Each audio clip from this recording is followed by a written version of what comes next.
I was a replacement on Dark Shadows. There's a fellow that had played my part a couple of times that I knew nothing about him. I never saw him. I didn't know a thing about him. I was pretty close to, this is the same as Johnny Frid, Jonathan Frid. Jonathan was going out the door and he got a phone call. I was pretty much in the same boat taking my wife and child to California. And the phone did ring, and Star Kesseltein, my agent, said, John, these people want you. This wasn't, I didn't have to read, I didn't have to do anything. They wanted me for the part. I said, I don't want to do a soap opera. I'm getting out of here. What are you doing to me, Stark, for Christ's sake? I want to do something. I want to be somebody. I don't want to be on a soap opera. He said, please. So I went down, I saw them. I see this thing. I said, wait a minute, I'm going to be in New York, still in New York, make a couple of bucks, do another Broadway play maybe.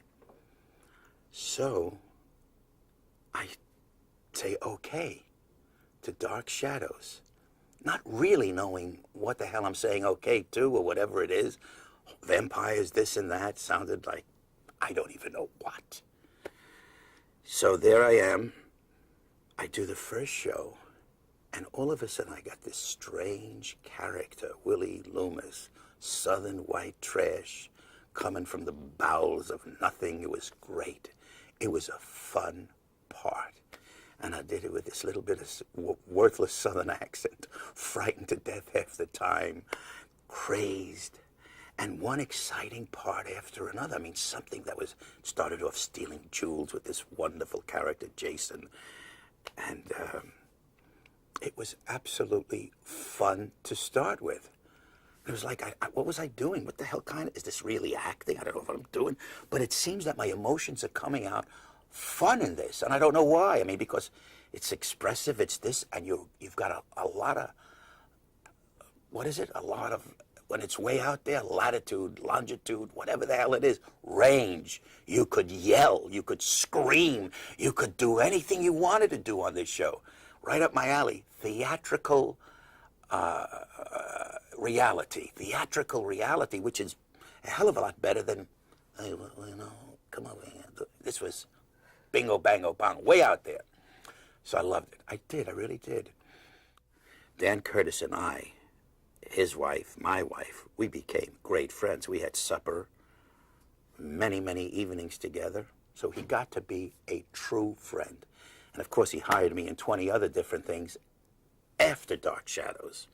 So we start with Dan Curtis. I didn't know who the boss was. I didn't know anybody. I'm hired. I'm doing a couple of shows. So I pass. I could pretty much, as I'm recalling it now, I'm seeing Dan, nice young man at the time, and a nice sweater and great pants, and with a golf club in his hand, and looking cocky as any human being can look, on top of the world, just, whatever. I guess there were other people in this world, but I don't think he noticed them too much. But there was great old Dan, full, beautiful head of hair with flashing teeth and all that. And I looked at him, I said, how you doing? How you doing? Nothing, and maybe after a week, he might have come up to me and said, hey, okay, good, man. So he was right there. And we became great friends over the years. I'm not so sure that happened right at the beginning. But what I remember most about this show is nobody told me anything to do. I did exactly what I wanted. Leela Swift was the mainstay responsible for that. She said, go. And I went. So she was the one that set the tone for whoever else was going to be directing me at that particular time. So I had a feast of emotion on that show. I wish I could do it again, because I could really do it better now with a little bit of logic, just a drop, which I didn't have at the time. Maybe I still don't have it, I don't know. But it was fun. It was a fun acting performance. It wasn't like doing a part on a soap opera. This was major theater. You could scream, you could yell, you could go into Greek tragedy, you could go into Shakespeare, you could use your voice. I loved it. I really did. Willie Loomis is Barnabas Collins' slave. He's a slave. He has no rights. He has nothing. He is completely under the power of Barnabas Collins. So whatever Willie Loomis was before he met Barnabas doesn't count. It doesn't come into the picture. What does come into the picture is you find out that he has compassion for other human beings and all that. But Willie Loomis is Barnabas Collins' slave, under his spell. You know.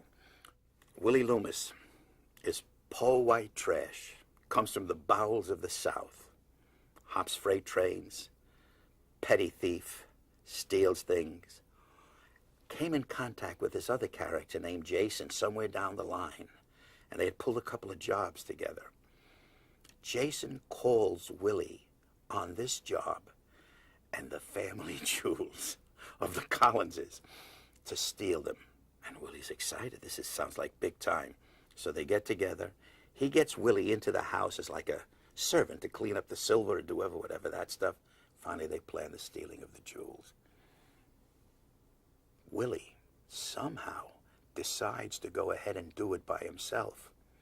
So he goes into the mausoleum, the tomb.